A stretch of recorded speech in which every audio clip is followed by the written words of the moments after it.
Hello, today is August the 12th, 2020. We're going to take a look at today's assignment. I hope everyone is doing well today. So we're going to scroll down here and click at August 12th. Don't forget that you have these Zoom meetings down here. They are optional. You do not have to go to them, but if you would like to come, these are the time frame. So first period on Tuesday, 9:30. First period on Thursday at 12:30, or on the Monday links, fifth period at 12:30, or fifth period at 9:30 on Wednesday.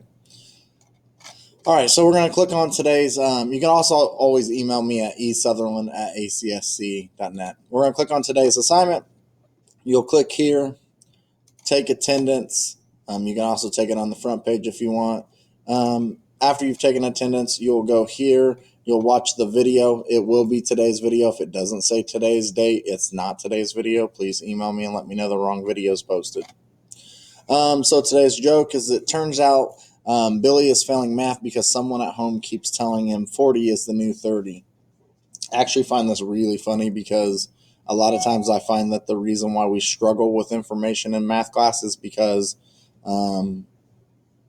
someone showed us the wrong way. And so we've learned it the wrong way, which means it's hard to undo that.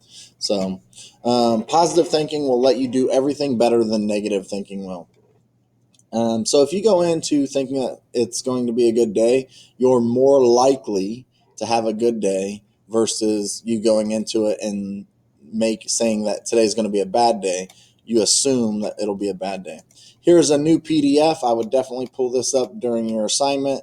A lot of it is similar to yesterday's, but understand there is some new information on here that's added at the bottom. Like, this is all new today. So make sure you take a look at that. I really suggest watching that before you do your assignment. Once you've watched the video, you can then click on your assignment and take your assignment. Today's assignment is worth 20 points. It's not really a lot of questions, but there are quite a few points in there, which I think is the most that we've had so far. Here is the video for today's lesson. Today is August 12th, 2020. This is the PDF assignment. It will be placed on Canvas.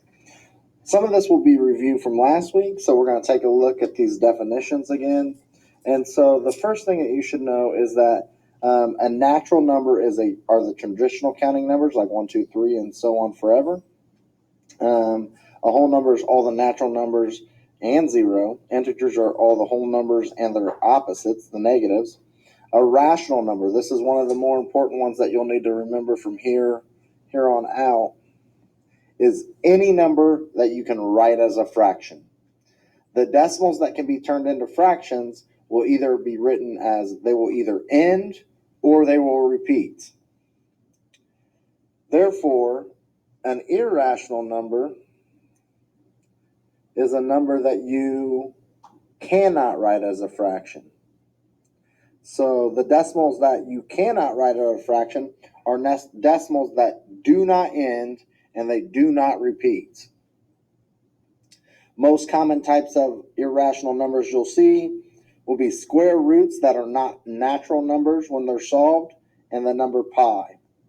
Remember that all natural numbers are whole numbers, all whole numbers are integers, all integers are rationals, all rationals are real numbers.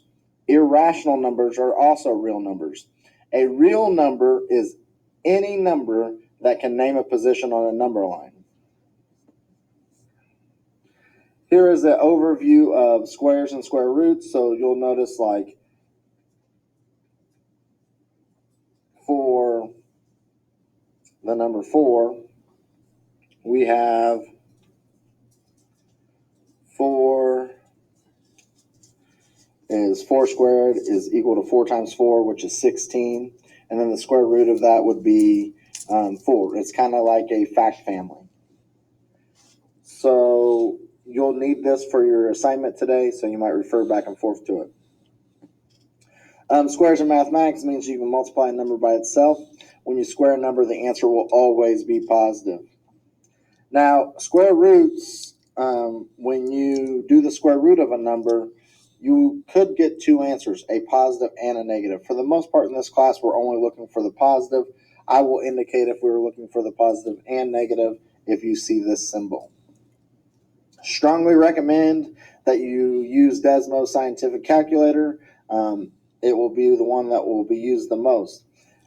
If you want to figure out what the decimal is of a square root to be able to place it on a calculator, simply type it, or on a number line, simply type it into your calculator, and then you'll get this as a decimal. Now, one thing that you need to remember is that you can round to the nearest tenth, so 15.65. We're going to look at this 5. Because it's 5 or higher, we're going to round it to 15.7. So that when we place it on a number line, it will be between 15 and 16, but closer to 16. Make sure you read the directions. Placing numbers that are decimals on a number line. So again, this is 44.2 on the number line. You can see that right here is 44. We place it just a little bit past 44, so we have it as 44.2. When you do the square root, again, use your calculator and look and see that it becomes 40.7. You're going to place it, right here's 40. You want to place it more than halfway on the other side, so it's closer to 41. And so like when you're estimating perfect square roots, maybe you don't have a calculator, but you want to estimate. And this time we're going to estimate to the nearest whole number. So the first thing you're going to do is you're going to find out the perfect square that is closest to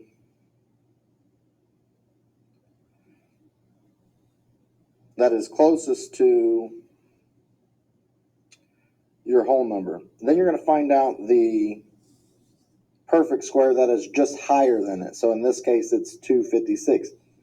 Notice how 225 is equal to 15. The square root of 256 is 16. So we're going to take our number and we're going to say, okay, 254 is closer to 256. That means that I should estimate this as 16 as my final answer. It's closer. The distance from here to here is plus 2. So it's 2 away. The distance from here to here is 19. So 19 away. Well, 2 is closer than 19, so we put it closer to the 16. That completes today's lesson. I really hope that you guys are watching the videos and stuff. Take your time. Use the PDFs. They will help you a lot during your quizzes. All right, I hope you guys are doing well. The one thing I do want to point out is right here I said it was 19 away. It's actually 29 away. Even teachers make mistakes, so if you caught that, good for you.